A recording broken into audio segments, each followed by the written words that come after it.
उद्धव मन्ना भय 10-20। Hello students, welcome to back my YouTube channel. I am Maja ma'am. आप लोग कैसे हैं? आशा है आप लोग अच्छे होंगे। आज मैं आप लोगों को पद्यांश 8 का संदर्भ प्रसंग व्याख्या बताने वाली हूँ। सबसे पहले मैं आप लोगों को संदर्भ बताऊंगी। प्रस्तुत पद्यांश हमारी पाठ्य पुस्तक हिंदी काव्य खंड के पद शीर्षक से उद्धृत है। यह सूरदास द्वारा रचित सूरसागर महाकाव्य से लिया गया है। अब हम इसका प्रसंग देखेंगे। प्रस्तुत पद्यांश में सूरदास जी ने श्री कृष्ण के मथुरा चले जाने के बाद गोपियां श्री कृष्ण के याद में व्याकुल हो रही थी। तो श्री कृष्ण ने उद्धव को गोपियों के पास ज्ञान व योग का संदेश लेकर भेजते हैं। देन अब हम इसका व्याख्या करेंगे इस दोहे का। उद्धव मन्ना भय 10-20। एक हुतो सो गयो श्याम संग को और राधे ईस। भय मीस होना हुतो मीस हुआ करता था। संग मीस साथ और राधे मीस आराधना ईस मीस ईश्वर।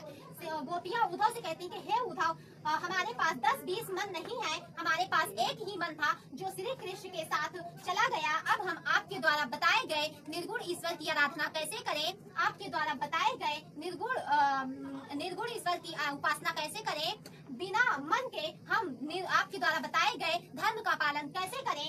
इंद्रिय शिथिल भय केशव बिनु जियो देही।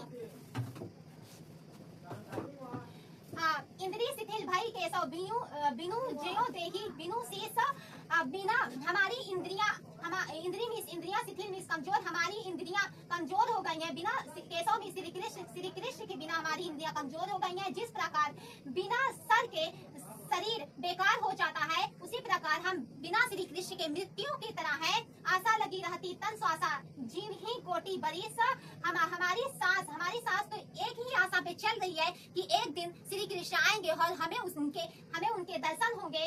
श्री कृष्ण के दर्शन के लिए हम तो कोटि 20 करोड़ 22 वर्ष करोड़ों वर्ष तक जीवित रह सकते हैं, जीवित रहेंगे। तुम तो सखा श्याम सुंदर के सकल जोग के इस जोगमीस योग्य।